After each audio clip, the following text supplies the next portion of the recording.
Hello दोस्तों, welcome back to on my channel. मैं अनिल साहू। आज मैं आपके लिए BA honours political science semester 6 में DSC core Indian foreign policy in a globalising world में यूनिट 6 समकालीन बहुध्रुवीय विश्व में भारत के ऊपर चर्चा करेंगे। दोस्तों, मैंने इसका पहले वीडियो अपलोड कर दिया है।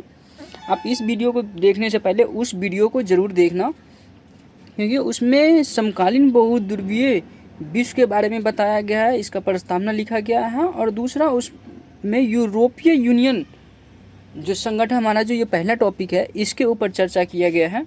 तो आप उस वीडियो को ज़रूर देखना। और हाँ दोस्तों, मैं आप सबके लिए आधुनिक भारतीय राजनीतिक चिंतन सेमेस्टर 6 का भी वीडियो बना रहा हूँ, जो आप लोगों को 2 दिन बाद मेरे चैनल के ऊपर मिल जाएगा। इसीलिए दोस्तों, मेरे चैनल को सब्सक्राइब करना, मेरे वीडियो को लाइक करना, ताकि मेरे जितने भी वीडियो है आप लोगों तक आसानी से पहुंच सके। धन्यवाद। चलो दोस्तों, हम अपने टॉपिक पे बात करते हैं। जो हमारा टॉपिक है, इसमें जो हमने टॉपिक को डिस्क्राइब किया है, इसमें है ब्रिक्स और शंघाई सहयोग संगठन। जो हमारे नीचे का 2 टॉपिक है, उसके बारे में बात किया है। दोस्तों, इस वीडियो को देखने से पहले आप वीडियो इसका पार्ट 1 जो है वो ज़रूर देखना, उसके बाद ही ये टॉपिक आपको समझ में आएगा। चलो दोस्तों, तो हम इस टॉपिक पे, अपने टॉपिक पे बात करते हैं।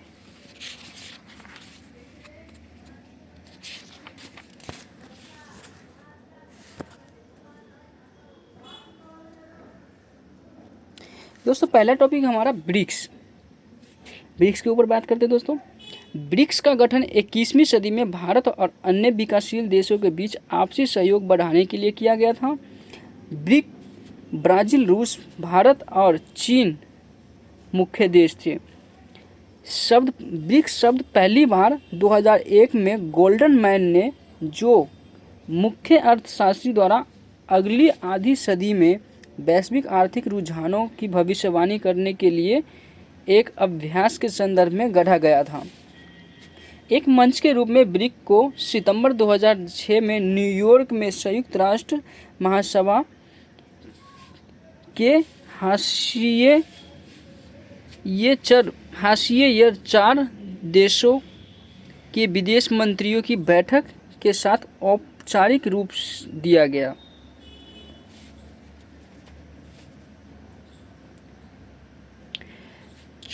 दिसंबर 2010 को ब्रिक्स के अध्यक्षों के बीच एक समझौते के बाद दक्षिण अफ्रीका को फोरम में शामिल होने के लिए आमंत्रित किया गया, और उसके बाद ब्रिक का नाम बदल के ब्रिक्स रखा गया। जो दोस्तों, ब्रिक्स की जो हम बात करते हैं, पहले इसका नाम सिर्फ ब्रिक था, क्योंकि इसमें ब्राज़ील, रूस, अमेरिका और चीन शामिल था। लेकिन जो ब्रिक्स नाम दिया गया है, इसको 14 दिसंबर 2010 के बाद दिया गया है, क्योंकि इसमें जो सम्मेलन हुआ था, यहाँ पे इन दोनों देशों, ये 5 देश के अध्यक्ष इस सम्मेलन में बैठे थे, बैठक में शामिल हुआ था, जहाँ पे साउथ अफ्रीका को इसमें शामिल किया गया था। इसीलिए इसको ब्रिक नाम से हटा करके ब्रिक्स का नाम दिया गया। ब्रिक्स यानी 5 देश हो गए, तो उसमें से ब्राज़ील, रूस, इंडिया, चाइना और साउथ अफ्रीका। ब्रिक्स का उद्देश्य क्या था दोस्तों, वो देखते हैं। ब्रिक्स विश्व व्यवस्था में अमेरिका और पश्चिमी देशों के प्रभुत्व को चुनौती और एक नए संगत और संतुलित विश्व व्यवस्था स्थापित करना था। जो दोस्तों, हम देखते हैं कि जो पहले जो वर्षों के मामले में देखते हैं, जो महाशक्ति था अमेरिका, उसके जो संगठन में शामिल नाटो देश था, उसके जो आर्थिक चुनौती थे, उसको आर्थिक जो शक्ति के रूप में था, वो उसको चुनौती देने के लिए ब्रिक्स संगठन बनाया गया था। दूसरा उद्देश्य था दोस्तों इसका, बहुपक्षीय प्रवृत्ति की विश्व व्यवस्था स्थापित करना। यानी बहुपक्षीय प्रकृति की विश्व व्यवस्था, यानी जो हम पहले बात कर चुके हैं पहले वीडियो में, कि बहुपक्षीय यानी जो शक्ति है वो एक के पास नहीं होना चाहिए। बहुपक्षीय का मतलब ये है दोस्तों कि एक से अधिक पक्ष, प्रकृति की विश्व व्यवस्था। जो एक से अधिक प्रकृति की विश्व व्यवस्था होगा दोस्तों, जैसे कि हमारे अभी हाल ही में देखते हैं UN है, यूनाइटेड नेशन, इसमें एक से कई देश से शामिल 193 देश के सदस्य शामिल है और अपनी अपनी बात को इस मंच पे रखता है और विश्व के मुद्दों पर एक संयुक्त चर्चा करता है, जिससे विश्व में जो मुद्दा या कोई पर्यावरणीय समस्या है या कोई ऐसी समस्या आता है उसके एक साथ सभी देश मिलकर हल करें। तो वही है दोस्तों द्विपक्षीय प्रकृति की विश्व व्यवस्था स्थापित करना, इसका दूसरा उद्देश्य था। तीसरा उद्देश्य दोस्तों वैश्विक मुद्दों पर निर्णय लेने की प्रक्रिया को लोकतांत्रिकरण और अंतर्राष्ट्रीय संस्थाओं में सुधार। जो ब्रिक्स का जो एक और महत्वपूर्ण उद्देश्य था दोस्तों, जो वैश्विक मुद्दा है उसमें जो निर्णय लेने का है, ये कोई एक ही देश निर्णय नहीं लेगा कि वो एक ही देश का निर्णय पूरे सभी दुनिया के ऊपर चले, नहीं, उसके अंदर सभी देशों को निर्णय लेने का अधिकार था और वो ब्रिक्स के जो जितने भी सदस्य हैं वो ऐसी संस्थाओं को निर्माण करना चाहता था और अंतर्राष्ट्रीय संस्थाओं में सुधार भी करना चाहता था। इसका चौथा उद्देश्य था दोस्तों जलवायु परिवर्तन, आतंकवाद, विश्व व्यापार, परमाणु ऊर्जा आदि जैसे मुद्दों पर वैश्विक मुद्दों का उचित समाधान। जैसे कि दोस्तों हम ये पहले बता दिए है कि ब्रिक्स का एक ही उद्देश्य था, दुनिया में जितने भी मुद्दे हैं उस पे जो जितने भी देश है वो सब मिलकर उस मुद्दों को हल करें, उस मुद्दों को बनाएं और उसके ऊपर विचार करें। विभिन्न क्षेत्र में सदस्य देशों के बीच पारस्परिक लाभ और सहयोग को बढ़ाना, यानी जो विभिन्न देश जो विभिन्न क्षेत्र है, जैसे आर्थिक क्षेत्र हो गया, सुरक्षा क्षेत्र हो गया, सहयोग क्षेत्र, तकनीक क्षेत्र, सांस्कृतिक क्षेत्र, इन सभी क्षेत्रों में जो है जो ब्रिक्स के सदस्य देश था इसके लाभ को और सहयोग को बढ़ाना था। ये सब एक दूसरे का सहयोग करते थे, एक दूसरे के लाभ के लिए काम करते थे।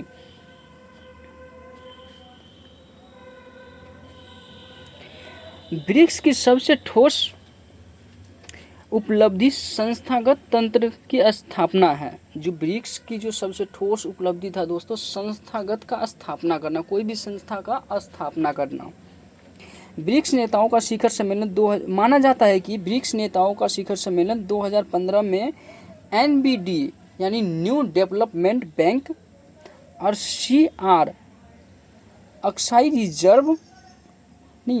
आक्सिम रिजर्व व्यवस्था CR के साथ शुरू हुआ था।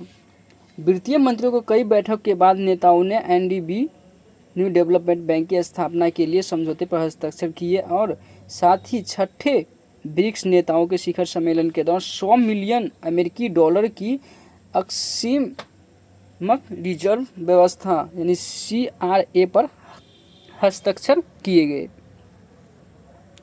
NDB की स्थापना संघाई में ब्रिक्स देशों और अन्य उभरते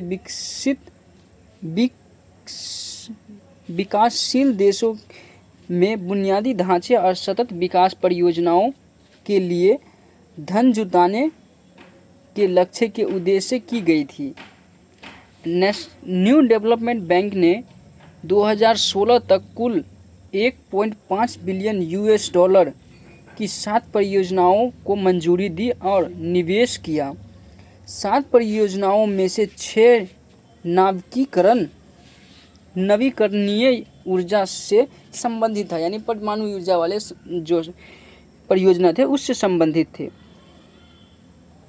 वैश्विक विकास और समृद्धि के लिए न्यू डेवलपमेंट बैंक ने प्रसिद्ध अंतर्राष्ट्रीय और क्षेत्रीय आर्थिक संगठनों के साथ भागीदारी की। अन्य बहुपक्षीय और क्षेत्रीय बैंकों ने बैंक के साथ समझौता ज्ञापन पर हस्ताक्षर किए, जिसमें यूरोपीय पुनर्निर्माण और विकास बैंक, अंतर्राष्ट्रीय विकास संगठन और अंतर्राष्ट्रीय वित्तीय सहयोग यूरोपीय निवेश बैंक शामिल है। अब दोस्तों हम देखते हैं कि भारत का ब्रिक्स के साथ कैसा संबंध है या भारत के लिए ब्रिक्स कितना महत्वपूर्ण है। उसके ऊपर बात करते हैं। भारत अपने ब्रिक्स भागीदारों के साथ घनिष्ठ आर्थिक और सांस्कृतिक संबंध साझा करता है। भारत वर्तमान समय में मुद्दों पर संगठन, चर्चा और सहयोग के लिए एक मंच के रूप में ब्रिक्स के साथ बैठक को बहुत महत्व देता है। भारत का विभिन्न ब्रिक्स भागीदारों के साथ व्यापक तालमेल है, जिसका उपयोग इन क्षेत्रों में अंतर ब्रिक्स संबंधों को बेहतर बनाने के लिए किया जा सकता है। जो भारत का जो सहयोग है दोस्तों, भारत की जो भागीदारी है ब्रिक्स देशों के साथ, वो आर्थिक और सांस्कृतिक संबंध साझा करता है।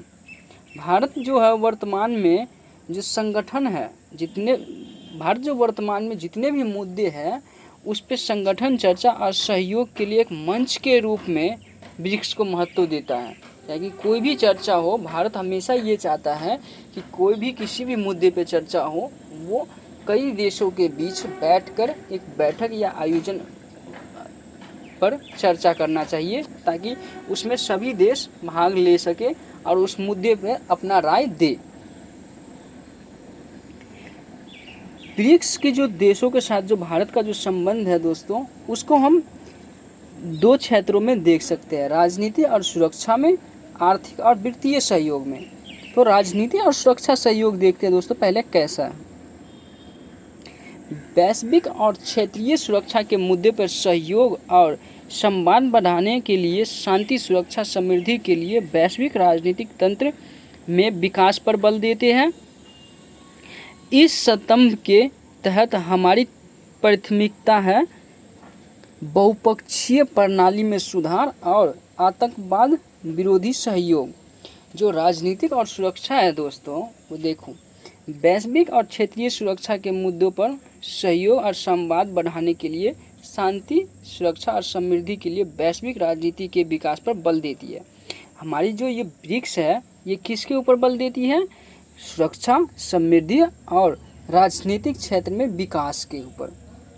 और इसके जो स्तंभ है, यानी इसकी जो प्राथमिकता है, वो कैसा है? बहुपक्षीय प्रणाली में सुधार करना चाहती है ये, और आतंकवाद विरोधी सहयोग। यानी ब्रिक्स का जो देश है वो ये, उसका कहना ये है कि आतंकवाद को ख़त्म करने के लिए सभी देश को एक साथ आकर के उसके विरुद्ध युद्ध करना चाहिए। आर्थिक और वित्तीय सहयोग, आपसी समृद्धि के लिए, आर्थिक विकास और विकास को बढ़ावा देने के लिए वाणिज्य, कृषि, बुनियादी ढांचे और छोटे और मध्य उद्योग, ऊर्जा, वित्तीय और बैंकिंग क्षेत्रों में इंट्रा ब्रिक्स सहयोग का विस्तार करना है। भारत के लिए ब्रिक्स का महत्व क्या है दोस्तों, वो देखते हैं।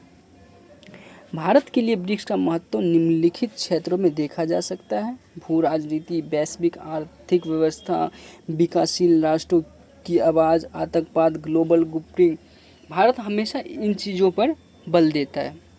भारत क्षेत्रफल के आधार पर 7वां और जनसंख्या के आधार पर दूसरा सबसे बड़ा देश है, जिसके लिए आतंकवाद और वैश्विक आर्थिक व्यवस्था को सुधारने के लिए ब्रिक्स जैसी संस्थाओं का बहुत महत्व है। जिस प्रकार आतंकवाद विश्व के लिए और भारत के लिए एक बहुत बड़ी चुनौती है, इससे निपटने के लिए भारत को ब्रिक्स देशों के साथ एक अंतर्राष्ट्रीय मंच प्राप्त होता है। ये इनका मुख्य विशेषता है दोस्तों। भारत के लिए क्या महत्व रखता है ब्रिक्स देश और ब्रिक्स संस्था, वो इसमें हम देख सकते हैं। अगर हम शॉर्ट नोट्स लिखते हैं दोस्तों, तो हमें उसमें जो मेन पॉइंट है हमें वो याद रखना चाहिए, ना कि पूरा क्वेश्चन के हिसाब से रट के जाए, ऐसा नहीं है। हमें जब मेन पॉइंट याद रहेगा दोस्तों, तो हम वहाँ पे जो क्वेश्चन आएगा, हम उस क्वेश्चन के अकॉर्डिंग भी अपना वहाँ पे बना सकते हैं पॉइंट। देखते दोस्तों, शंघाई सहयोग संगठन। शंघाई सहयोग संगठन 15 जून 2001 को शंघाई में स्थापित एक अंतर सरकारी संगठन है। SCO में वर्तमान में 8 सदस्य देश चीन, भारत, कजाकिस्तान, किर्गिस्तान, रूस, पाकिस्तान, तजाकिस्तान और उज़्बेकिस्तान शामिल है। 4 पर्यवेक्षक राज्य पूर्ण सदस्य सदस्यता अफगानिस्तान, बेलारूस, ईरान और मंगोलिया में शामिल होने के इच्छुक है। मंगोलिया शामिल होने के लिए इच्छुक है। और 6 संवाद भागीदार है: Armenia, Azerbaijan, Cambodia, Nepal, Sri Lanka और तुर्की। 2021 में एक पूर्ण सदस्य के रूप में एससीओ में ईरान के प्रवेश की प्रक्रिया शुरू करने का निर्णय लिया गया और मिस्र, कतर और साथ ही साथ सऊदी अरब संवाद में भागीदारी बन गए। अपनी स्थापना के बाद एससीओ ने मुख्य रूप से क्षेत्रीय सुरक्षा मुद्दों, क्षेत्रीय आतंकवाद, जाति अलगाववाद और धार्मिक उग्रवाद के खिलाफ लड़ाई पर ध्यान केंद्रित किया है। एससीओ का लक्ष्य क्या है दोस्तों, वो देखते हैं। यानी लक्ष्य, उद्देश्य पहले ही मैंने दिखा दिया दोस्तों कि एससीओ की जो अपना स्थापना था उसके बाद उसने किस किस मुद्दों पर अपना ध्यान केंद्रित किया है, तो उसी के हिसाब से तो उसका उद्देश्य भी होना चाहिए। तो वो है दोस्तों, ये एससीओ का मुख्य उद्देश्य था दोस्तों सदस्य देशों के बीच आपसी विश्वास और पड़ोसी को मजबूत करना, राजनीति, व्यापार, अर्थव्यवस्था, अनुसंधान, संस्कृति और प्रौद्योगिकी के अनेक बहुमूल्य सहयोग को बढ़ावा देना, परिवहन, शिक्षा और पर्यावरण संरक्षण, पर्यटन, ऊर्जा, अन्य क्षेत्रों में सुरक्षा, स्थिरता और शांति बनाए रखने और सुनिश्चित करने के लिए संयुक्त प्रयास करना, एक लोकतांत्रिक तर्क संगत और विपक्ष नई विश्वव्यापी आर्थिक और राजनीतिक व्यवस्था की स्थापना की ओर बढ़ना। अब देखते हैं दोस्तों भारत और एससीओ का जो सहयोग है या संबंध है वो देखते हैं कैसा है। भारत तो इसमें शामिल है दोस्तों, लेकिन भारत कब शामिल हुआ वो देखते हैं। 9 जून 2017 को अस्ताना में एक शिखर सम्मेलन में भारत और पाकिस्तान औपचारिक रूप से पूर्ण सदस्य के रूप में एससीओ में शामिल हो गए। एससीओ को यूरोपीय सुरक्षा संस्थान के एक आवश्यक अंग के रूप में भारत क्षेत्र में आध्यात्मिक अतिवाद और आतंकवाद से निकलने वाली ताकतों को बेअसर करने की अनुमति देता है। पहले ही देख दिए दोस्तों कि भारत के लिए इम्पोर्टेंट क्यों है एससीओ और भारत कब शामिल हुआ है इसमें। अब भारत के लिए महत्व देखते हैं कि एससीओ का महत्व क्या है भारत के लिए, वो देखते हैं।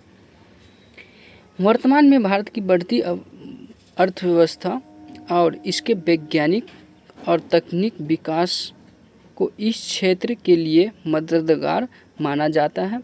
यूरेशियन क्षेत्र जो कि भारत के लिए रणनीतिक रूप में महत्वपूर्ण है, उसमें पहली प्राथमिकता रूप से एससीओ की पूर्ण सदस्यता भारत को यूरेशियन क्षेत्र में मामलों में बेहतर दृश्यता प्रदान करती है। यूरेशियन का मतलब है दोस्तों यूरोप और एशिया दोनों के जो मिला के जो संगठन बना है वो है यूरेशियन क्षेत्र। एससीओ में शामिल होने का भारत का मुख्य लाभ भू राजनीति में होगा। यह मध्य एशिया में भारत की बढ़ती रुचि को दर्शाने में भी मदद करेगा। भारत मुख्य रूप से आतंकवाद का मुकाबला करने में, साझा सुरक्षा चिंताओं से निपटने में सक्षम होगा।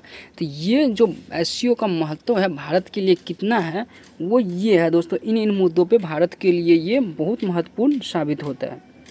अब निष्कर्ष देखते हैं दोस्तों हम इसका। उपयुक्त व्याख्या के आधार पर कहा जा सकता है कि दोनों संगठन ब्रिक्स और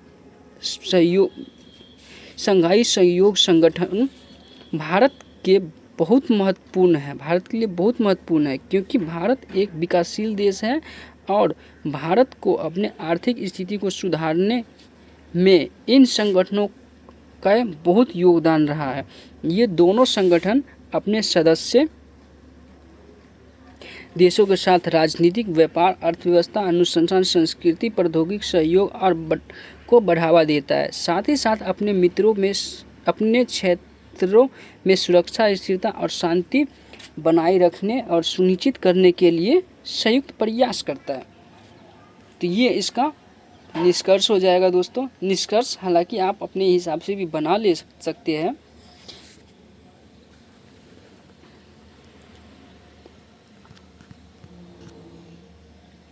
वीडियो देखने के लिए धन्यवाद दोस्तों। अगर वीडियो अच्छा लगा हो आपको तो इसे ज़्यादा से ज़्यादा शेयर करना और मेरे चैनल को सब्सक्राइब करना, ताकि मेरे जितने ही वीडियो है वो आप लोगों तक सीधा पहुंच सके।